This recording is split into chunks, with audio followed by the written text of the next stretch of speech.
Labda niseme jambo moja. Vurugu nyingi nchini zilianza mchana majira ya saa 6. Maeneo mengine hazikufanyika vurugu, zilifanyika siku ya pili ya tarehe 30.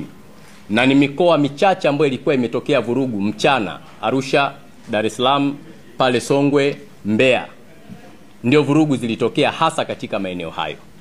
Maeneo mengi vurugu zilikuwa hakuna. Na Watanzania wengi mwaka huu, kama mtakumbuka waandishi wa habari, katika uandikishwaji, uwekaji wa vituo vya kupigia kura, tulikuwa na vituo vingi kuliko mwaka wowote ule wa uchaguzi.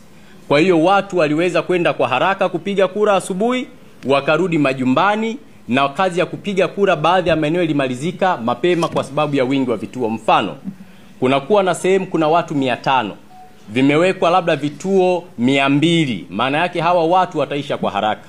Zamani ilikuwa watu 500, kuna vituo labda 7 vya kupiga kura, maana yake hapo unakuta mistari ilikuwa ni mirefu sana. Lakini ni kuhakikishie kwamba Watanzania wengi wamepiga kura, na kuthibitisha hilo, hata wakati wa mikutano yetu ya kampeni mliona namna gani waandishi wa habari Watanzania walivyokuwa wanajitokeza katika kampeni za Chama cha Mapinduzi.